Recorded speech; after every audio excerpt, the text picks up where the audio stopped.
Assalamualaikum warahmatullahi wabarakatuh. Selamat datang di Cerita Kirana. Apa kabar? Semoga kalian semua selalu dalam keadaan sehat dan bahagia. Ya, sebelum lanjut, jangan lupa dukung kami dengan klik tombol subscribe dan tinggalkan absen di bawah. Selamat menonton. Poppy selalu membayangkan hari pernikahannya sebagai momen yang sempurna. Sebuah puncak dari kisah cinta yang telah ia rawat selama 5 tahun bersama Rama. Sejak kecil, ia telah memimpikan gaun putih yang anggun, altar yang dihiasi bunga-bunga segar, dan, yang terpenting, kehadiran orang tuanya yang menyaksikan kebahagiaannya. Namun, kini, di hari paling istimewa dalam hidupnya, mimpi itu terasa seperti gelembung sabun yang pecah di tangannya. Pagi itu, di sebuah hotel mewah yang disewa khusus untuk persiapan pernikahan, suasana seharusnya dipenuhi dengan tawa dan keharuan. Para penata rias sibuk memoles wajahnya, sementara para penata rambut menyanggul rambutnya dengan rumit. Sahabat-sahabatnya, yang menjadi bridesmaids, sibuk mengabadikan setiap momen dengan kamera ponsel mereka. Semuanya tampak sempurna. Namun, di dalam hatinya, ada sebuah lubang kosong yang tidak bisa diisi. Ia terus menanti. Matanya sesekali melirik ke arah pintu, berharap melihat sosok ayah dan ibunya. Poppy dan Rama telah berpacaran sejak mereka kuliah. Hubungan mereka penuh dengan tantangan, terutama dari orang tua Poppy, yang selalu memandang rendah Rama. Mereka menganggap Rama, yang hanya seorang pekerja kreatif di sebuah agensi periklanan, tidak sebanding dengan standar mereka. Ayah Poppy, seorang pengusaha properti yang sukses, dan ibunya, seorang sosialita yang gemar berpesta, selalu membayangkan Poppy menikah dengan seorang pria yang memiliki status sosial dan kekayaan yang setara dengan mereka. Mereka tidak pernah peduli dengan kebahagiaan Poppy. Mereka hanya peduli dengan citra dan status. Poppy, yang sangat mencintai Rama, tidak pernah menyerah. Ia terus berjuang untuk mendapatkan restu mereka, namun selalu gagal. Akhirnya, dengan tekad yang bulat, ia dan Rama memutuskan untuk menikah tanpa restu mereka. Mereka mengirim undangan, berharap orang tuanya akan berubah pikiran di saat-saat terakhir. Namun, ia tidak tahu, orang tuanya tidak akan datang. Pukul 11 WIB. Saatnya menuju gereja untuk upacara pemberkatan. Gaun putihnya, yang ia beli dengan uang tabungannya sendiri, terlihat begitu indah. Ia memegang buket bunga mawar putih, dan ia berjalan ke arah mobil yang akan membawanya ke sana. Di dalam mobil, ia terus menanti, ia terus berharap. Namun, ponselnya sunyi, tidak ada telepon, tidak ada pesan. Ia mulai merasa cemas. Di gereja, semuanya telah siap. Para tamu sudah duduk di tempat mereka. Para musisi sudah bersiap-siap.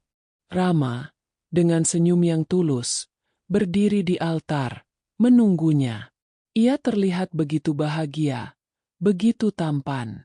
Poppy berjalan di lorong gereja, diapit oleh dua sahabatnya.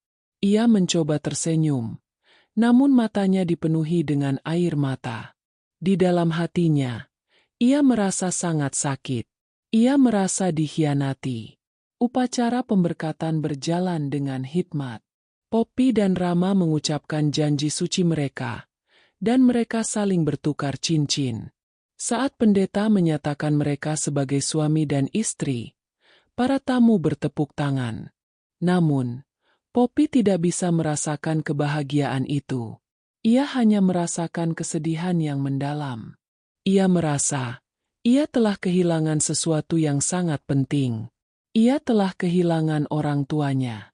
Setelah upacara selesai, resepsi pernikahan diadakan di sebuah ballroom hotel. Para tamu datang, mereka semua mengucapkan selamat kepadanya. Namun Poppy tidak bisa merasa bahagia. Ia melihat sekelilingnya, dan ia melihat teman-teman Rama, ia melihat keluarga Rama, namun ia tidak melihat orang tuanya. Ia merasa, Ia adalah seorang anak yatim piatu di hari pernikahannya sendiri. Di tengah pesta, ia pergi ke kamar mandi, dan ia menangis. Ia tidak bisa lagi menahannya. Air matanya mengalir, membasahi gaun putihnya. Ia merasa, ia tidak pantas mendapatkan ini. Ia merasa, ia pantas mendapatkan yang lebih baik. Namun, ia tidak bisa mengendalikan takdirnya. Ia tidak bisa mengendalikan orang tuanya. Saat ia keluar dari kamar mandi, Rama menunggunya di depan. Ia memeluk Poppy, ia mengusap air matanya, dan ia berbisik, "Jangan menangis, sayang. Aku ada di sini. Kita akan bahagia." Poppy memeluknya erat-erat. Ia tahu, ia telah membuat keputusan yang tepat. Ia telah memilih Rama. Ia telah memilih kebahagiaan. Ia tahu, ia tidak butuh orang tuanya. Ia punya Rama. Ia punya keluarga barunya. Kehidupan Poppy setelah menikah dengan Rama terasa seperti sebuah babak baru yang penuh dengan kebahagiaan. Ia dan Rama membeli sebuah apartemen kecil di pinggir kota. Apartemen itu tidak besar, tidak mewah, tetapi ia terasa seperti sebuah rumah. Sebuah rumah yang dipenuhi dengan cinta dan kehangatan. Keluarga Rama, terutama sang ibu mertua, Bu Ratih, sangat menyayangi Poppy. Sejak hari pertama mereka menikah, Bu Ratih memperlakukan Poppy seperti anak kandungnya sendiri.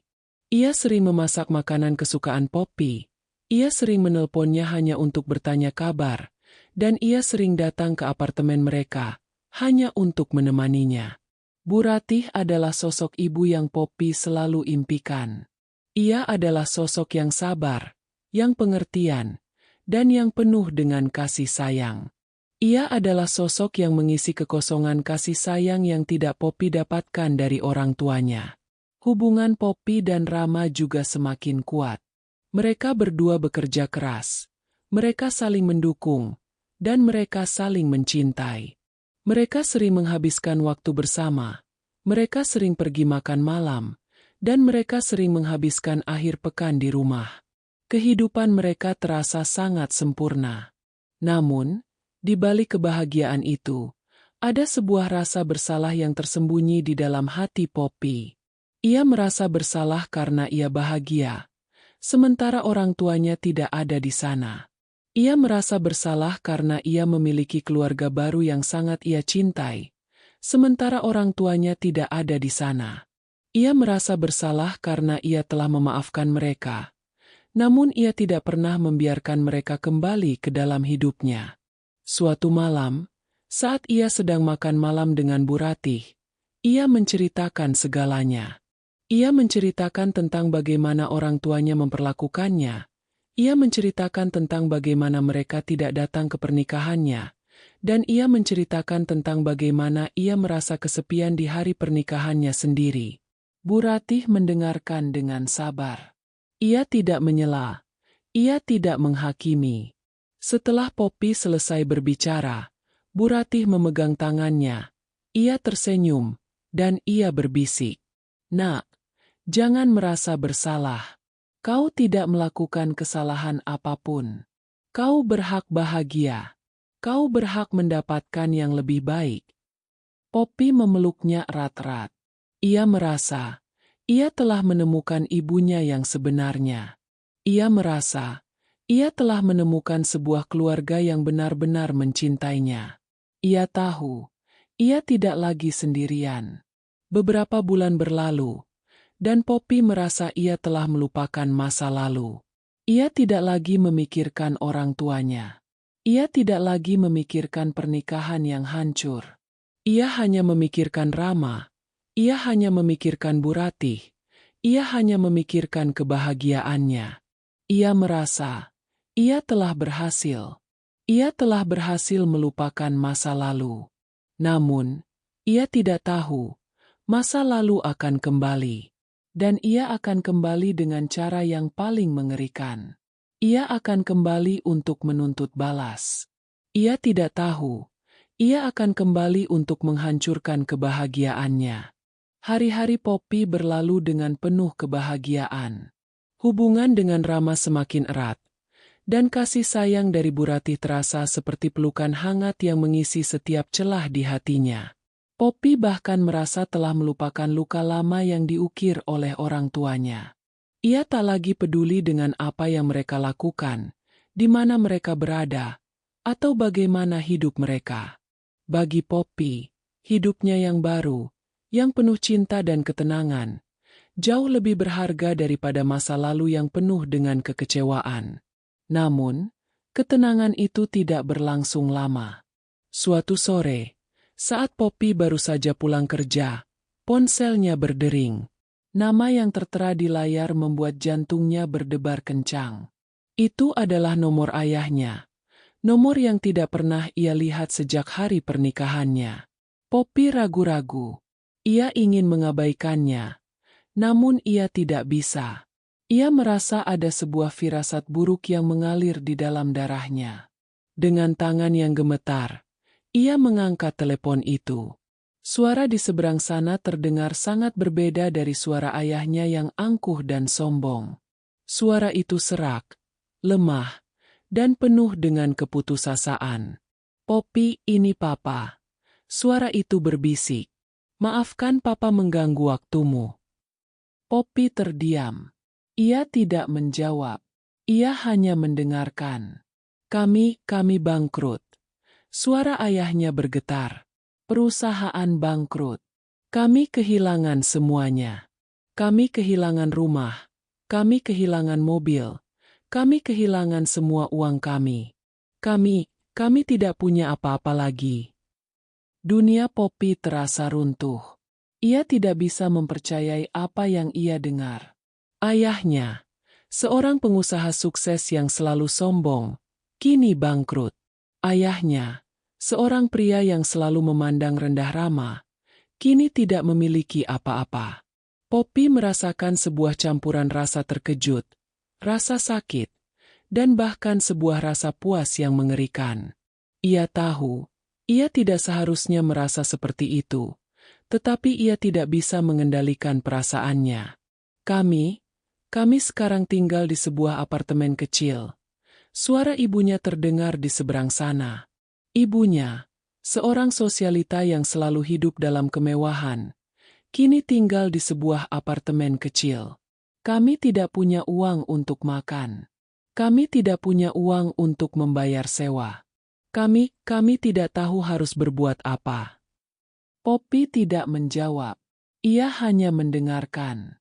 Ia merasakan air matanya mengalir. Ia tidak tahu apakah itu air mata kesedihan atau air mata amarah.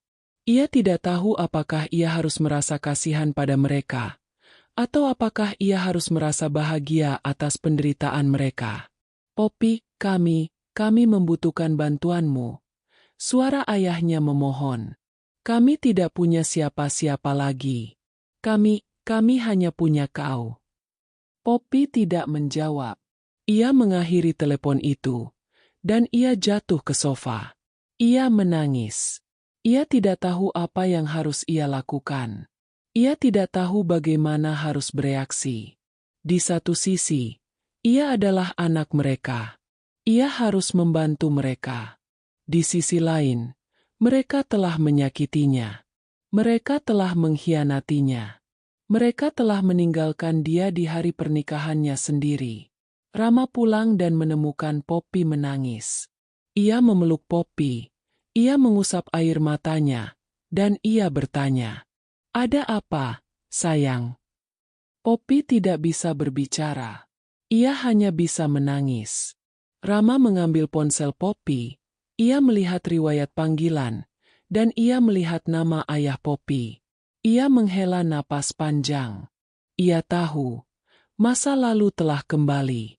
Ia tahu, masa lalu akan menghancurkan kebahagiaan mereka.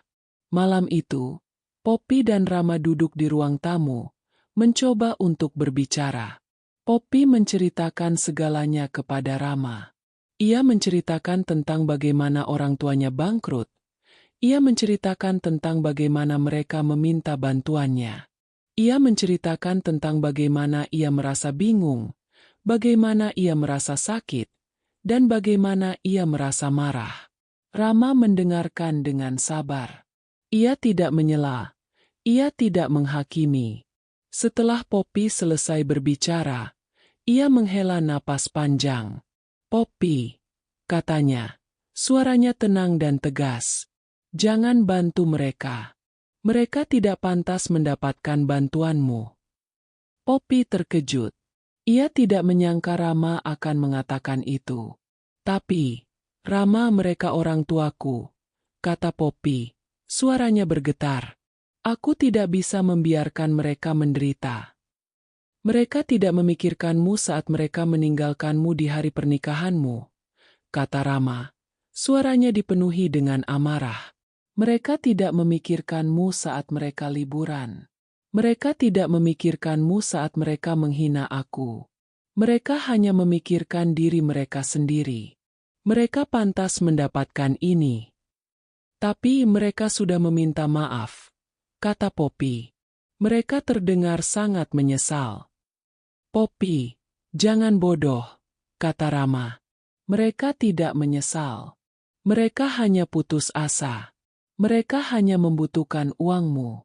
Jika mereka tidak bangkrut, apakah mereka akan menelponmu? Apakah mereka akan meminta maaf?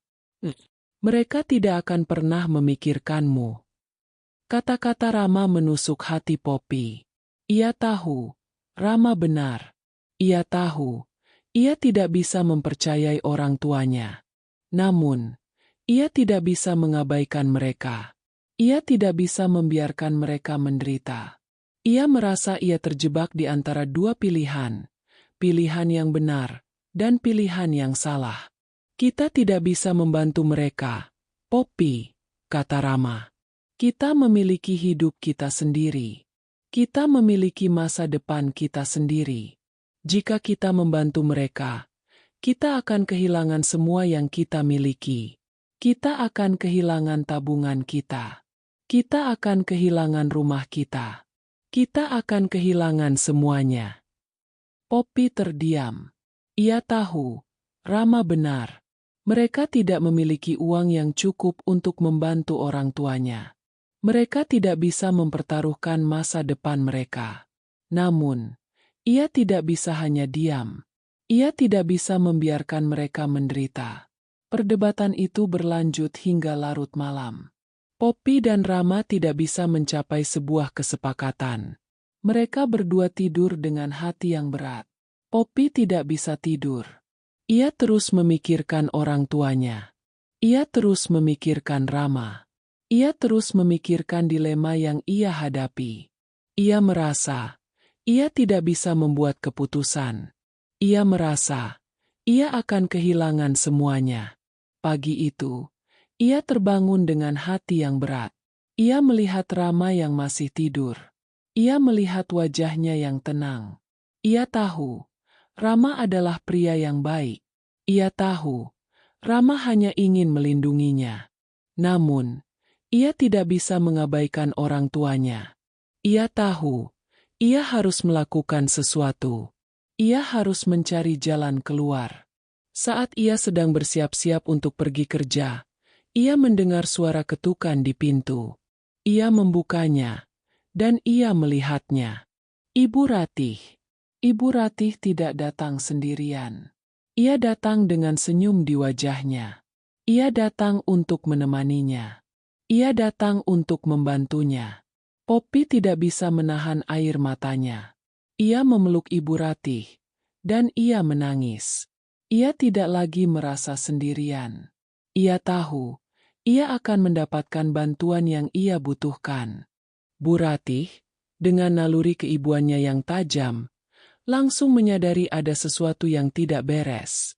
Melihat Poppy menangis, ia memeluknya erat, mengusap punggung menantunya dengan lembut. Poppy tidak bisa lagi menahan tangisnya. Ia memeluk Bu Ratih, dan ia menceritakan segalanya, dari panggilan telepon orang tuanya hingga perdebatan sengit dengan Rama. Ia menceritakan tentang bagaimana ia merasa bingung, bagaimana ia merasa sakit, dan bagaimana ia merasa tidak tahu harus berbuat apa. Bu Ratih mendengarkan dengan sabar. Ia tidak menyela. Ia hanya membiarkan Poppy mengeluarkan semua isi hatinya. Setelah Poppy selesai berbicara, Bu Ratih menghela napas panjang. Ia menatap Poppy dengan mata yang dipenuhi dengan kasih sayang. "Nak, jangan merasa bersalah," katanya dengan suara yang lembut. "Kau tidak melakukan kesalahan apapun. Mereka yang melakukan kesalahan. Mereka yang harus membayar atas semua yang mereka lakukan." Poppy menggelengkan kepalanya. "Tapi, Bu, mereka orang tuaku. Aku tidak bisa membiarkan mereka menderita. Aku tidak bisa hanya diam." Bu Ratih tersenyum. "Ibu tahu, hati seorang anak tidak bisa membiarkan orang tuanya menderita. Ibu mengerti perasaanmu. Tapi kau juga harus mengerti perasaan Rama. Rama tidak ingin kau terluka lagi. Ia hanya ingin melindungimu. Ia hanya ingin melindungi kalian berdua dari orang tuamu yang serakah." "Lalu, apa yang harus aku lakukan, Bu?" tanya Poppy. Suaranya bergetar. "Aku tidak bisa hanya diam. Aku tidak bisa membantu mereka. Aku tidak tahu harus berbuat apa." Bu Ratih memegang tangan Poppy. Ia tersenyum, dan ia berbisik. "Kau bisa membantu mereka, sayang. Tapi kau harus melakukannya dengan bijaksana. Kau harus melakukannya dengan caramu, bukan dengan cara mereka." Poppy terkejut. "Maksud ibu?" "Jangan berikan mereka uang secara langsung," kata Bu Ratih. "Jika kau berikan mereka uang, mereka tidak akan pernah belajar. Mereka akan terus mengulangi kesalahan yang sama. Mereka akan terus menggunakanmu. Kau harus membantu mereka untuk berdiri di atas kaki mereka sendiri. Kau harus membantu mereka untuk menjadi lebih baik." Poppy terdiam. Ia memikirkan kata-kata Bu Ratih. Ia tahu, Bu Ratih benar. Ia tahu, ia harus melakukannya dengan bijaksana. Ia harus membantu mereka. Namun ia harus tetap melindungi dirinya sendiri. "Bagaimana caranya, Bu?" tanya Poppy. Matanya dipenuhi dengan harapan. Bu Ratih tersenyum. "Pertama, kau harus berbicara dengan Rama. Kau harus membuatnya mengerti. Katakan padanya bahwa kau akan melakukannya dengan bijaksana. Katakan padanya bahwa kau tidak akan mempertaruhkan masa depan kalian berdua. Katakan padanya bahwa kau hanya ingin membantu mereka untuk menjadi lebih baik." Poppy mengangguk. Ia tahu, ia harus berbicara dengan Rama. Ia tahu, ia harus membuatnya mengerti. "Dan kedua," kata Bu Ratih, "kau harus mencari tahu apa yang sebenarnya terjadi. Kau harus mencari tahu mengapa mereka bangkrut. Apakah mereka benar-benar bangkrut? Atau apakah ada sesuatu yang lain di balik semua ini?"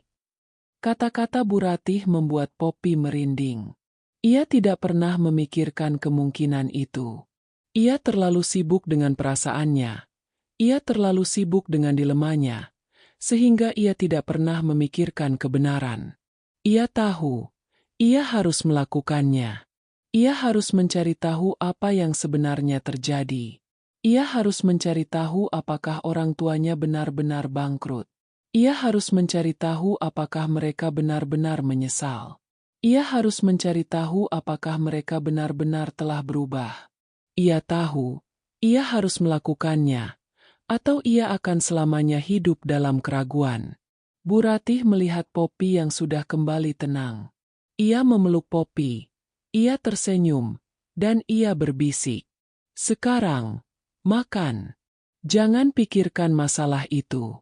Biarkan ibu yang memikirkannya." Poppy memeluknya erat-erat. Ia tahu, ia sangat beruntung memiliki Ibu Ratih. Ia tahu, ia tidak lagi sendirian. Ia tahu, ia akan melewati semua ini. Ia akan melewati semua ini dengan bantuan Rama dan dengan bantuan Ibu Ratih. Beberapa hari kemudian, Poppy dan Rama duduk di ruang tamu, menunggu kedatangan orang tua Poppy. Setelah perdebatan panjang, Rama akhirnya setuju. Ia tidak setuju untuk membantu mereka dengan uang, tetapi ia setuju untuk bertemu mereka. Ia setuju untuk memberikan mereka kesempatan untuk menjelaskan. Rama masih terlihat tidak senang. Ia masih terlihat marah. Namun, ia setuju, demi Poppy. Tepat pukul 7 WIB, suara ketukan di pintu terdengar. Poppy membuka pintu, dan ia melihatnya. Orang tuanya berdiri di depannya. Mereka terlihat sangat berbeda dari yang ia ingat. Ayahnya, yang selalu terlihat rapi dan elegan, kini terlihat kurus, dengan pakaian yang sudah usang. Ibunya, yang selalu terlihat cantik dan mewah, kini terlihat pucat, dengan rambut yang berantakan. Mereka tidak lagi terlihat sombong. Mereka terlihat lemah. Mereka terlihat rapuh. Poppy merasakan sebuah beban berat di pundaknya. Ia merasakan sebuah campuran rasa sakit, rasa kasihan, dan rasa marah. Ia tidak tahu bagaimana harus bereaksi. Ia mempersilakan mereka masuk. Orang tua Poppy duduk di sofa. Mereka menunduk. Mereka tidak berani menatap Poppy. Mereka tidak berani menatap Rama. Suasana di dalam ruangan sangat sunyi. Poppy, kami minta maaf. Suara ayahnya bergetar. Kami minta maaf atas semua yang kami lakukan. Kami minta maaf tidak datang di hari pernikahanmu. Kami minta maaf meninggalkanmu. Kami sangat menyesal. Air mata mengalir di pipi ibunya. Kami sangat bodoh, bisiknya. Kami tidak pernah memikirkanmu. Kami hanya memikirkan diri kami sendiri. Kami pantas mendapatkan ini. Poppy terdiam. Ia tidak bisa mempercayai apa yang ia dengar. Orang tuanya, yang selalu sombong, kini meminta maaf. Orang tuanya, yang selalu memandang rendah dirinya, kini meminta maaf. Poppy merasakan sebuah rasa yang aneh di dalam hatinya. Ia ingin memaafkan mereka, namun ia tidak bisa. Ia tidak bisa melupakan semua yang mereka lakukan. Kenapa kalian melakukan itu? Tanya Poppy, suaranya bergetar. Kenapa kalian tidak datang di hari pernikahanku? Kenapa kalian lebih memilih untuk liburan? Orang tuanya terdiam. Mereka tidak menjawab. Mereka hanya menunduk. Kami tidak tahu harus berbuat apa, kata ayahnya. Suaranya serak. Kami tidak tahu harus pergi kemana. Kami tidak punya siapa-siapa lagi. Poppy menatap Rama. Rama menatapnya. Matanya dipenuhi dengan amarah. Ia tidak percaya pada orang tua Poppy. Ia tahu, mereka hanya memanipulasi Poppy lagi. Kami tidak tahu harus berbuat apa, kata ibunya. Air matanya mengalir. Kami tidak punya uang. Kami tidak punya apa-apa. Kami hanya punya kau. Poppy merasakan sebuah beban yang sangat berat di pundaknya. Ia tahu, ia harus membuat sebuah keputusan. Ia harus memutuskan apakah ia akan membantu mereka, atau apakah ia akan membiarkan mereka menderita. Ia tahu, ia akan membuat sebuah keputusan yang akan mengubah hidupnya selamanya. Ia tahu, ia akan membuat sebuah keputusan yang akan membuatnya bahagia, atau akan menghancurkannya. Namun, ia tahu, ia tidak bisa melakukannya sendiri. Ia menatap Rama, ia memegang tangannya, dan ia berbisik. Rama, aku harus melakukannya. Aku harus membantu mereka. Rama menatap Poppy. Ia tidak menjawab. Ia hanya menghela napas panjang. Ia tahu, ia tidak bisa melawannya.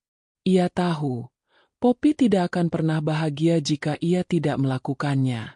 Ia mengangguk. Baiklah, katanya. Kita akan membantu mereka. Tapi, kita akan melakukannya dengan caramu. Poppy tersenyum. Ia tidak lagi merasa sendirian. Ia tahu, ia memiliki Rama. Ia tahu, ia memiliki Bu Ratih. Ia tahu, ia akan melewati semua ini. Ia akan melewati semua ini dengan bantuan mereka. Setelah percakapan yang penuh dilema dengan Rama dan saran bijaksana dari Bu Ratih, pikiran Poppy tidak bisa tenang. Permintaan maaf dan air mata orang tuanya memang menyentuh hatinya. Tetapi keraguan yang ditanamkan oleh Rama dan Bu Ratih tak bisa ia hilangkan. Ada sesuatu yang janggal. Perubahan sikap mereka yang begitu drastis, dari arogan menjadi rapuh, terasa terlalu sempurna untuk menjadi kenyataan. Naluri terdalam Poppy berbisik bahwa ini adalah sandiwara lain. Sebuah babak baru dalam drama manipulatif yang selalu dimainkan oleh orang tuanya. Untuk pertama kalinya, ia tidak akan membiarkan dirinya menjadi korban. Ia harus tahu kebenaran. Poppy mengambil langkah pertama yang sulit namun penting. Ia mencari kontak seorang detektif swasta. Pencariannya sangat hati-hati. Ia tidak ingin Rama khawatir lebih dari yang seharusnya. Dan ia juga tidak ingin orang tuanya curiga. Ia menemukan nama seorang detektif yang memiliki reputasi baik, Pak Budi, melalui sebuah forum online yang membahas penyelidikan pribadi. Jauh dari citra detektif di film-film, Pak Budi adalah seorang pria parubaya yang tenang, dengan kacamata tebal dan sikap yang sangat profesional. Kantornya sederhana, terletak di sebuah ruko kecil di pinggiran kota. Pertemuan mereka berlangsung di sebuah kafe yang sepi. Poppy datang dengan hati berdebar. Ia menceritakan segalanya. Latar belakang keluarganya yang kaya, hubungan yang dingin, insiden di hari pernikahannya, dan permintaan bantuan yang mendadak setelah kabar kebangkrutan. Ia menyerahkan semua informasi yang ia miliki, nama lengkap orang tuanya, nama perusahaan mereka, dan beberapa detail mengenai aset yang ia ketahui. Pak Budi mendengarkan dengan penuh perhatian, sesekali mencatat di buku kecilnya. Ia tidak menunjukkan ekspresi terkejut atau simpati, hanya fokus pada fakta. Nona Poppy, katanya setelah Poppy selesai berbicara, suaranya datar. Ini adalah kasus yang cukup kompleks. Menyelidiki kebangkrutan perusahaan, apalagi yang melibatkan aset besar, tidak akan mudah. Informasi yang Anda berikan bisa jadi hanya di permukaan. Kami akan membutuhkan waktu. Apakah Anda yakin ingin melanjutkan ini? Poppy menatap matanya. Saya yakin, jawabnya dengan suara tegas. Saya tidak ingin tahu apakah mereka pantas dibantu atau tidak. Saya hanya ingin tahu, apakah mereka berbohong kepada saya? Pak Budi mengangguk. Baik. Saya akan mulai penyelidikan hari ini juga. Saya akan menghubungi Anda melalui nomor ini, katanya sambil memberikan kartu nama. Jangan hubungi saya duluan. Ini untuk keamanan Anda. Hari-hari berikutnya terasa sangat panjang. Keraguan yang ia rasakan perlahan mulai terkikis oleh tingkah laku orang tuanya yang baru. Mereka telah pindah ke rumah kontrakan kecil yang ia sewakan untuk mereka, dan mereka sering datang ke apartemennya untuk makan malam. Ibunya yang dulu selalu memakai gaun desainer, kini memakai pakaian sederhana dan membantu Poppy mencuci piring. Ayahnya yang selalu angkuh, kini duduk diam di sudut sofa, sesekali memuji masakan Poppy. Mereka terlihat sangat rapuh, sangat menyesal. Maafkan kami, Nak, kata ibunya suatu malam. Kami sungguh buta. Kami pikir uang adalah segalanya. Kami pikir kami bisa mendapatkan segalanya dengan uang. Tapi kami salah. Kami kehilangan semuanya, dan kami kehilanganmu. Kata-kata itu terasa begitu tulus. Poppy hampir percaya. Ia hampir menyerah pada perasaannya. Ia hampir memaafkan mereka. Ia hampir menelpon Pak Budi dan memintanya untuk menghentikan penyelidikan. Namun, sebuah bisikan di dalam hatinya terus mengingatkannya. Jangan, belum waktunya. Rama, di sisi lain, tidak pernah menurunkan kewaspadaannya. Ia melihat semua tingkah laku orang tua Poppy, namun ia tidak tergerak. Ia melihat mata ayahnya yang sesekali melirik ke arah perabotan mahal di apartemen mereka. Dan ia melihat ibunya yang sesekali menghela napas saat melihat pakaian-pakaian sederhana yang ia pakai. Ia melihat kebohongan yang tersembunyi di balik senyum mereka. Rama tidak pernah berhenti mengingatkan Poppy untuk berhati-hati. Mereka berakting, sayang, bisik Rama suatu malam, setelah orang tua Poppy pulang. Mereka tidak berubah. Mereka hanya pandai berakting. Jangan percaya pada air mata mereka. Poppy ingin mempercayai Rama, tetapi ia juga ingin mempercayai orang tuanya. Perasaan ini membuatnya sangat lelah, sangat bingung. Ia terus menunggu. Ia menunggu telepon dari Pak Budi.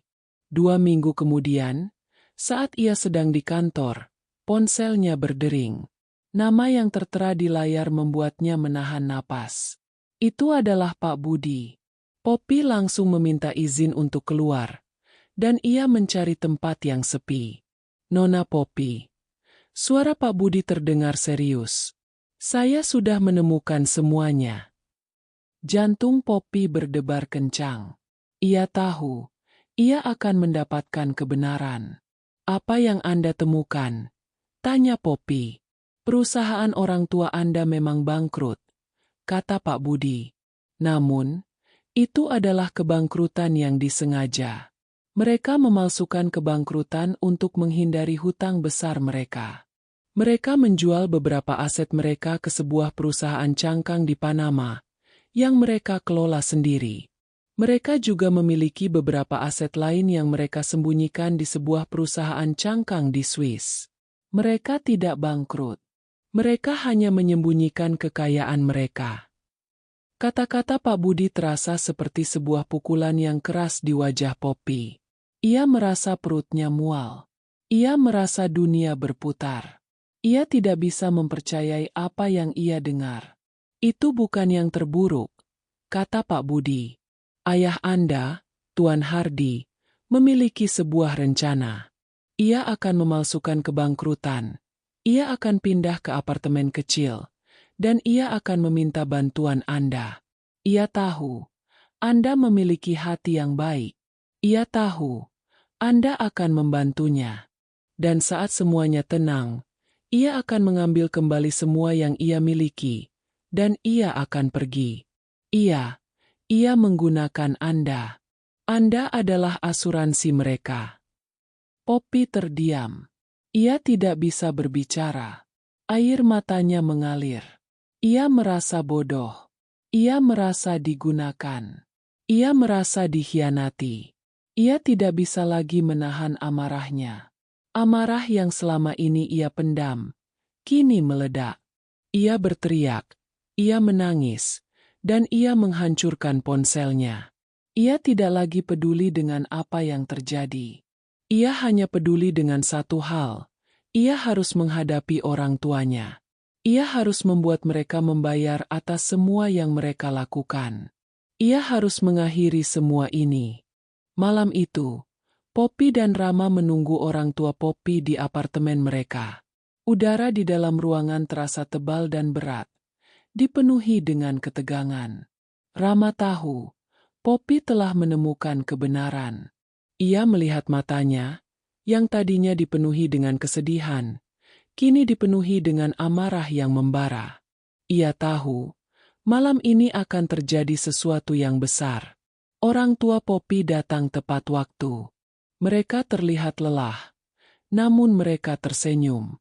Mereka membawa sebuah tas plastik berisi beberapa bungkus makanan, seolah-olah mereka ingin menunjukkan bahwa mereka berusaha.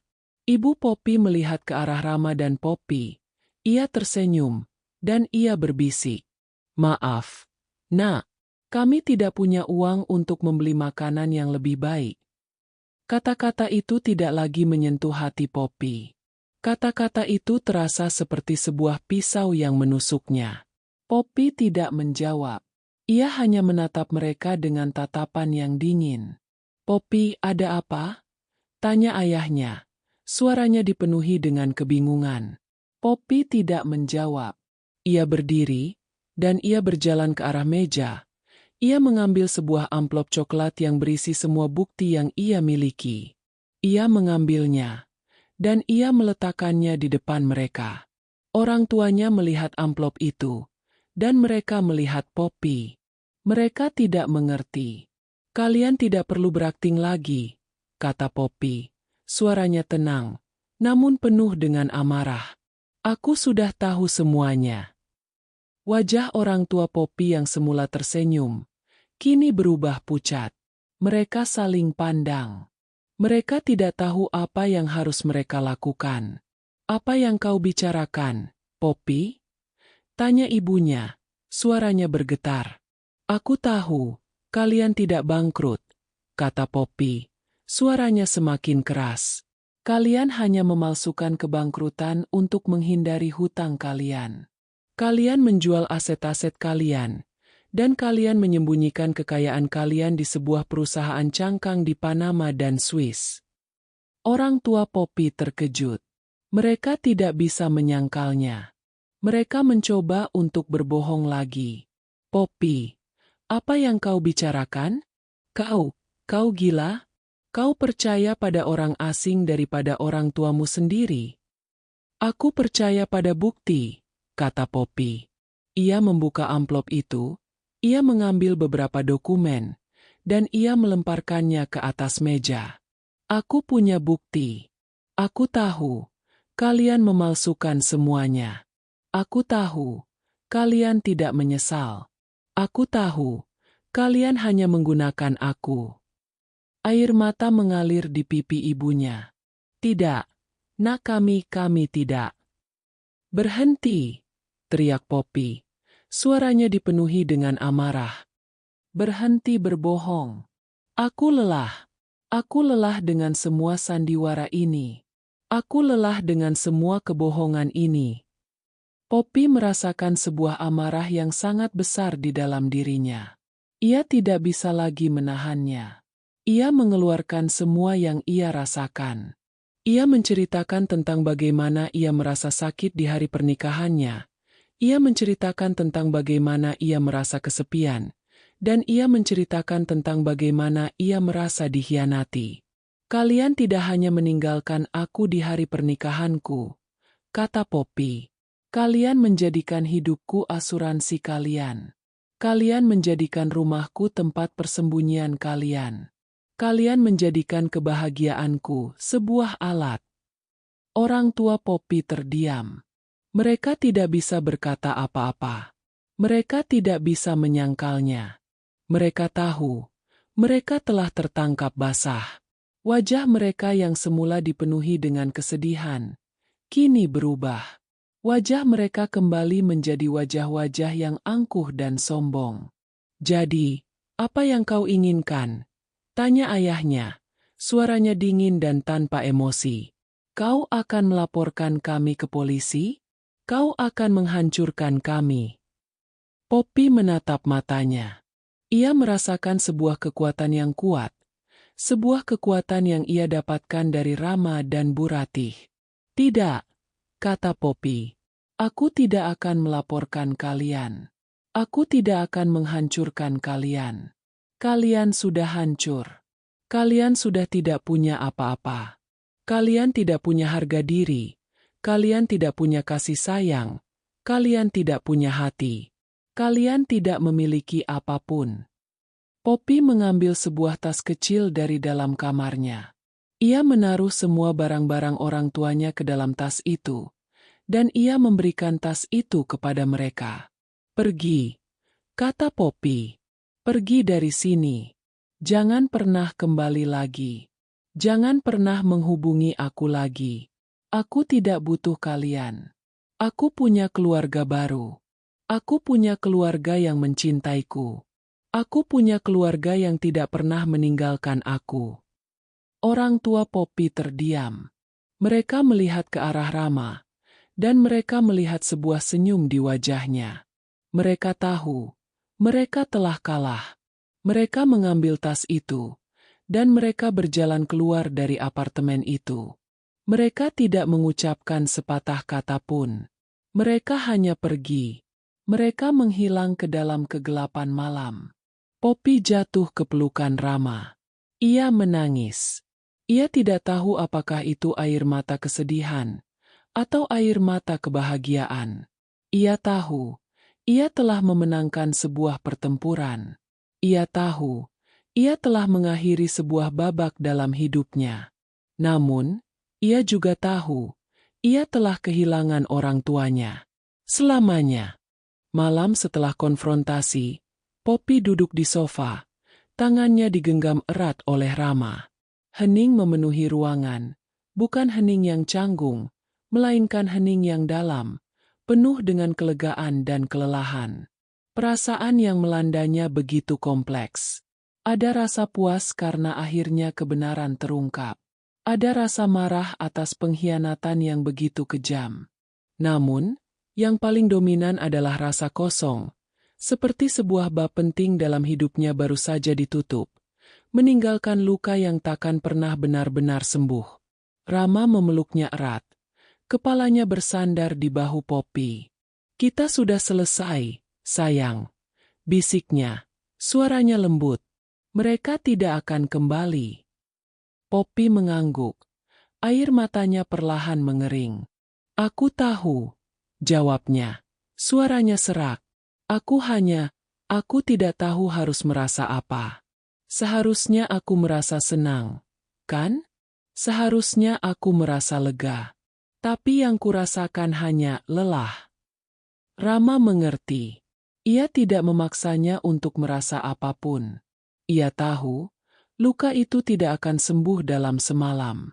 Yang bisa ia lakukan hanyalah berada di sana, menjadi sandaran bagi Poppy, menjadi rumah yang hangat bagi hatinya yang lelah.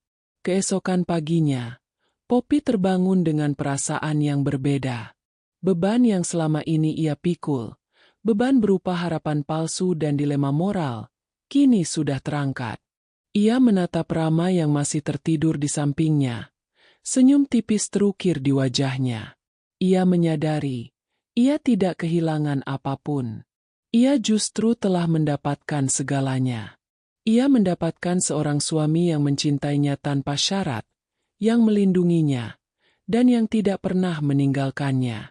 Ia mendapatkan keluarga baru yang penuh kasih sayang, yang menerima dan merawatnya. Ia tidak lagi membutuhkan pengakuan dari orang tua yang tidak pernah peduli. Namun, sesuatu dalam dirinya berkata bahwa ia belum sepenuhnya selesai. Rasa marah dan sakit hati itu masih membekas. Ia tidak ingin mengizinkan rasa benci ini meracuni hatinya. Ia ingin mengakhirinya dengan caranya sendiri. Bukan dengan dendam, tetapi dengan sebuah tindakan yang menunjukkan bahwa ia lebih besar dari kesalahan mereka. Poppy memutuskan untuk memaafkan mereka. Bukan pengampunan yang kembali membangun hubungan, melainkan pengampunan yang membebaskan dirinya sendiri. Ia tahu, jika ia membiarkan amarah itu terus tumbuh, ia akan menjadi sama seperti mereka, dingin dan kosong. Ia tidak ingin itu. Ia ingin menjadi Poppy yang bahagia, yang penuh kasih. Pada sore hari, Poppy menelepon Pak Budi lagi. Detektif itu terkejut mendengar suaranya.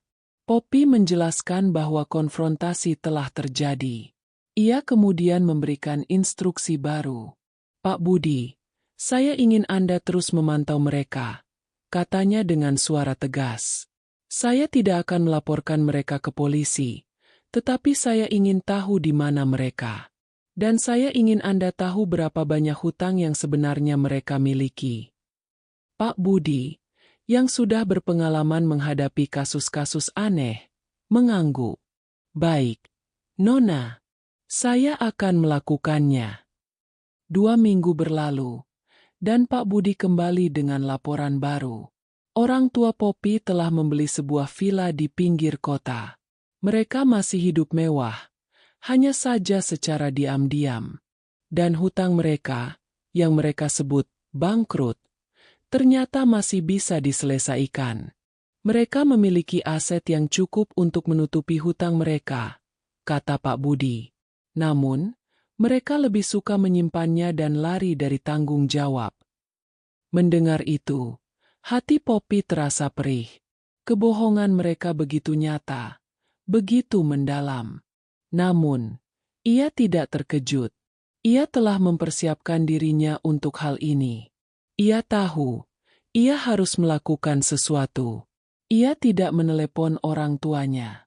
Ia menelepon pengacara perusahaan mereka, seorang pria tua yang Poppy kenal sejak kecil. Ia menjelaskan segalanya. Pengacara itu terkejut. Ia tidak pernah tahu bahwa orang tua Poppy memalsukan kebangkrutan. Ia pikir, mereka benar-benar bangkrut. Poppy meminta pengacara itu untuk berbicara dengan orang tuanya, untuk membuat mereka membayar hutang mereka, untuk membuat mereka bertanggung jawab. Pengacara itu setuju. Ia menghubungi orang tua Poppy, dan ia mengancam akan melaporkan mereka ke polisi jika mereka tidak membayar hutang mereka. Orang tua Poppy panik. Mereka tidak ingin masuk penjara. Mereka tidak ingin nama baik mereka hancur. Mereka tahu, mereka harus melakukannya. Mereka tahu, mereka harus membayar hutang mereka. Setelah semua hutang mereka dibayar, Poppy menelepon mereka. "Aku sudah memaafkan kalian," kata Poppy dengan suara yang tenang. "Tapi, aku akan membantu kalian dengan caraku. Aku tidak akan memberikan uang. Aku akan membantu kalian mendapatkan pekerjaan. Dan aku akan membantu kalian membayar semua hutang kalian." Orang tua Poppy terdiam. Mereka tidak menyangka Poppy akan melakukan ini. Mereka menyangka Poppy akan mengabaikan mereka. Mereka menyangka Poppy akan meninggalkan mereka. Namun, Poppy, yang mereka kira adalah seorang gadis yang lemah, kini menjadi seorang wanita yang kuat. Kami tidak tahu harus berbuat apa," kata ayahnya. Suaranya serak. "Kami tidak punya pengalaman kerja." "Aku akan membantu kalian," kata Poppy. "Aku akan membantu kalian. Aku akan memastikan kalian akan mendapatkan pekerjaan yang layak. Aku akan memastikan kalian akan membangun kembali hidup kalian." Kata-kata itu membuat mereka terdiam. Mereka tidak bisa menolak. Mereka tidak bisa berbohong. Mereka tahu, mereka harus menerimanya. Mereka tahu, ini adalah satu-satunya kesempatan mereka untuk kembali ke kehidupan normal. Orang tua Poppy menerima tawaran Poppy. Mereka kembali ke kota. Mereka tinggal di sebuah apartemen kecil yang Poppy sewakan untuk mereka, dan mereka mulai bekerja. Ayahnya, yang dulunya seorang pengusaha, kini bekerja sebagai seorang manajer di sebuah perusahaan kecil. Ibunya, yang dulunya seorang sosialita, kini bekerja sebagai seorang asisten manajer di sebuah toko pakaian. Mereka bekerja keras. Mereka tidak lagi memanipulasi Poppy. Mereka tidak lagi serakah. Poppy memantau mereka dari jauh. Ia tidak lagi sering bertemu dengan mereka. Ia tidak lagi sering berbicara dengan mereka. Ia hanya memantau mereka. Ia memastikan bahwa mereka baik-baik saja. Ia memastikan bahwa mereka tidak lagi mengulangi kesalahan yang sama. Hubungan Poppy dengan Rama semakin erat. Mereka berdua telah melewati sebuah ujian yang sangat sulit, dan mereka telah melewatinya dengan sukses. Mereka berdua telah membuktikan bahwa cinta mereka jauh lebih kuat dari apapun. Mereka berdua telah membuktikan bahwa mereka bisa mengalahkan apapun. Beberapa bulan kemudian, sebuah kabar mengejutkan datang. Orang tua Poppy menelponnya. Poppy ragu-ragu untuk mengangkatnya. Namun ia melakukannya. Suara ibunya terdengar di seberang sana. "Nak," katanya. Suaranya penuh dengan keharuan. Kami ingin mengucapkan terima kasih. Kau telah menyelamatkan kami. Kau telah memberikan kami sebuah kehidupan baru." Air mata mengalir di pipi Poppy. Ia tidak tahu apakah itu air mata kebahagiaan atau air mata kesedihan. Ia tahu, ia telah berhasil. Ia telah memaafkan mereka, dan ia telah membantu mereka. Ia tidak lagi merasa bersalah. Ia tidak lagi merasa marah. Ia merasa damai. Poppy dan Rama pindah ke sebuah rumah yang lebih besar, dan mereka mulai membangun keluarga. Mereka memiliki seorang putri yang cantik, dan mereka membesarkannya dengan cinta dan kasih sayang. Mereka membesarkannya dengan pelajaran yang mereka dapatkan dari masa lalu. Suatu hari, Poppy dan Rama sedang makan siang dengan Bu Ratih. Poppy menceritakan segalanya kepada Bu Ratih. Ia menceritakan tentang bagaimana orang tuanya telah berubah. Ia menceritakan tentang bagaimana ia telah memaafkan mereka. Dan ia menceritakan tentang bagaimana ia telah menemukan kedamaian yang ia cari. Bu Ratih tersenyum. Ia memegang tangan Poppy, dan ia berbisik, "Nak, kau adalah wanita yang hebat. Kau adalah wanita yang kuat. Kau adalah wanita yang penuh dengan kasih sayang. Ibu sangat bangga padamu." Poppy memeluknya erat-erat. Ia tahu, ia sangat beruntung memiliki Bu Ratih. Ia tahu, ia sangat beruntung memiliki Rama.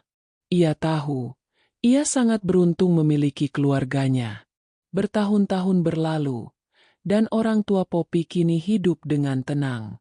Mereka tidak lagi kaya, namun mereka hidup dengan bahagia. Mereka sering mengunjungi Poppy, mereka sering bermain dengan cucu mereka, dan mereka sering meminta maaf. Mereka tidak lagi sombong. Mereka tidak lagi serakah. Mereka kini menjadi orang tua yang baik, yang Poppy selalu impikan. Poppy tidak lagi merasa sakit. Ia tidak lagi merasa marah. Ia tidak lagi merasa dikhianati. Ia merasa damai. Ia merasa, ia telah memenangkan pertempuran. Ia merasa, ia telah mendapatkan segalanya. Ia tidak lagi memikirkan masa lalu. Ia hanya memikirkan masa depan. Ia hanya memikirkan keluarganya. Ia hanya memikirkan kebahagiaannya. Ia tahu, ia telah menemukan kebahagiaan yang ia cari.